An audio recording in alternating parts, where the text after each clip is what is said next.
Hi, I'm Mary, and this is another magical math moment.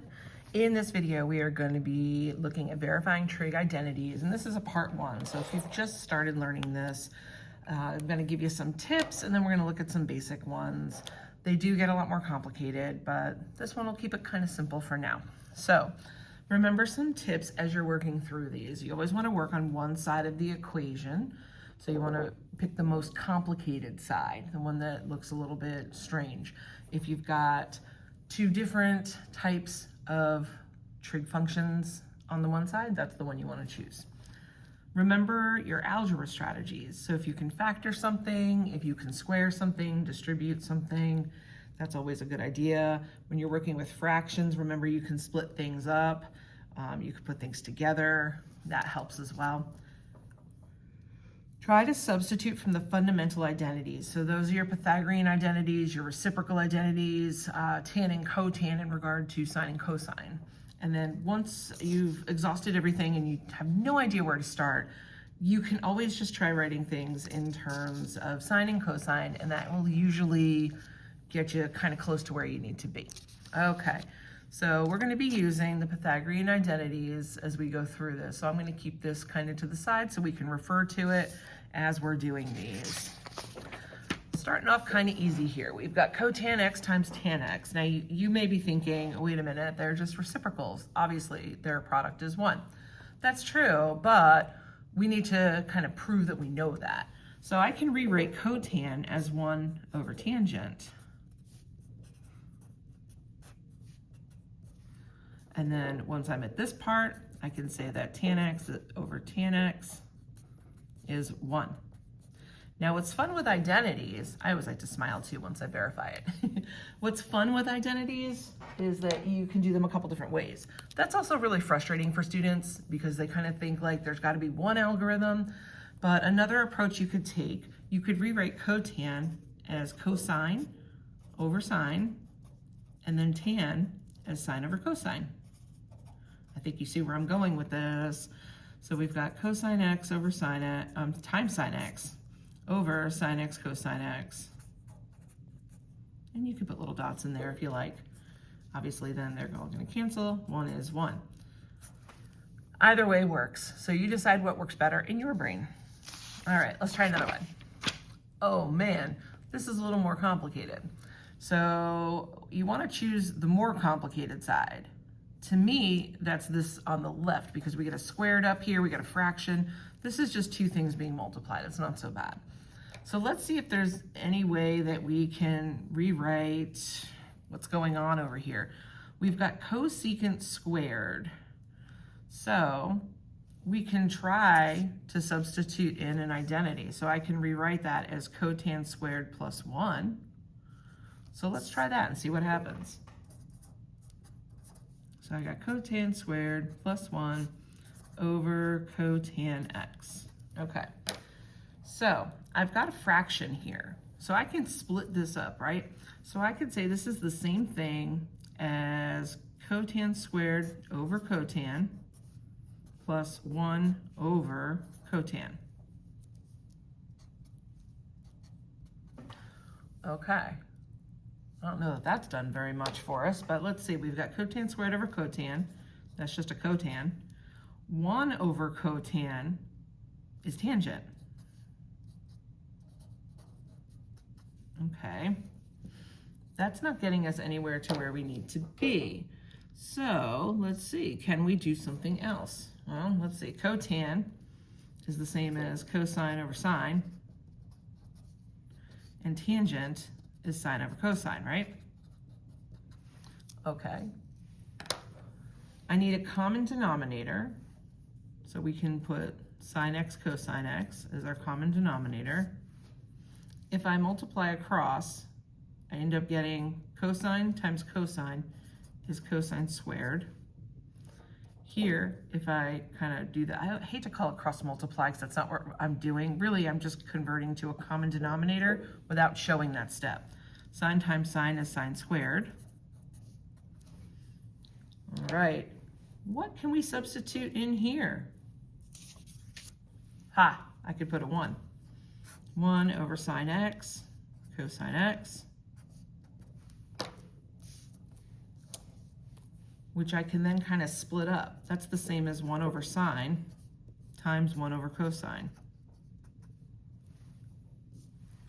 Remember from your reciprocal identities, 1 over sine is cosecant x, 1 over cosine is secant x. And we did it. That was a little wild. All right, here's another one.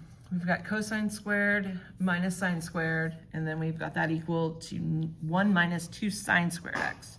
All right, so to me, the left side's more complicated because I've got cosine and sine. Over here, I just have a sine.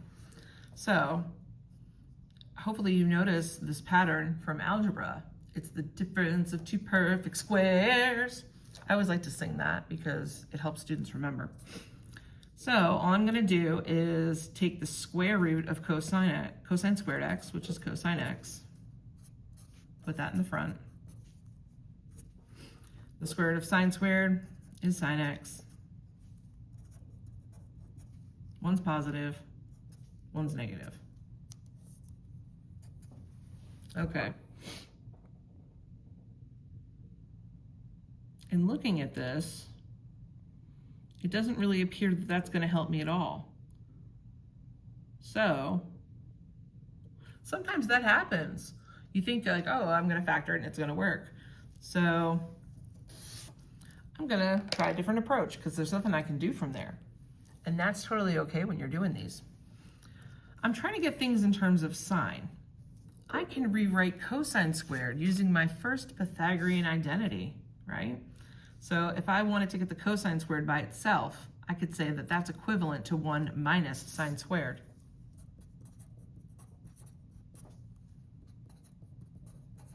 Haha. Okay.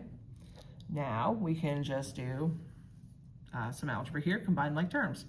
I have minus sine squared, that's minus 2 sine squared.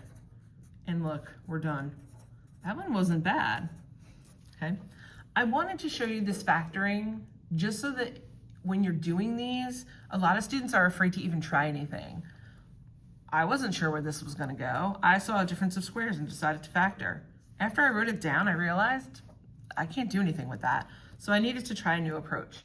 So even if you have no idea what to do with these, try something. Sometimes it works, sometimes it doesn't. It just depends. All right, I forgot to smile.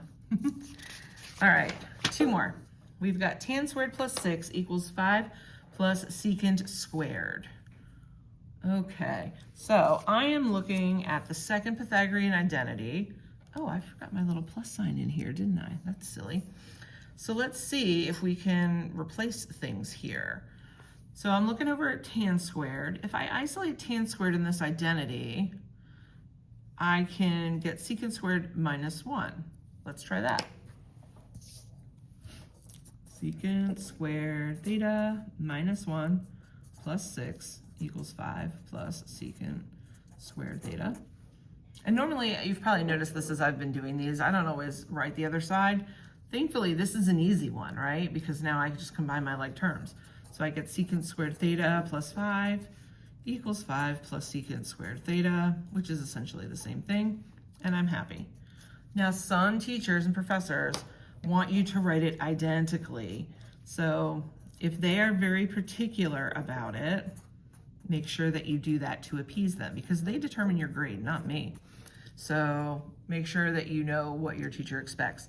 I, as an educator, would be totally okay with you getting here because they're equivalent, but that's just me. So that one wasn't so bad. Last one. Ooh. So the right side's definitely the easier side because it's just 1. So let's see if we can figure out what to do here. All right. I'm looking at the cosecant squared minus 1. Cosecant squared minus 1 is cotan squared. Oh, so let's replace that. So tan squared I'm leaving alone. This is going to be cotan squared. I can then use what I know about reciprocals here, and I can say tan squared is 1 over cotan squared.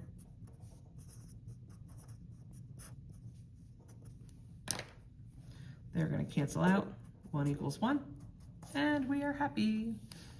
Okay, so I hope that these examples were helpful for you and that you're not as afraid of the trig identities anymore. If you liked the video, please like, share, subscribe so you can see other amazing Precal content. Thank you so much for watching, and I'll see you next time. Bye.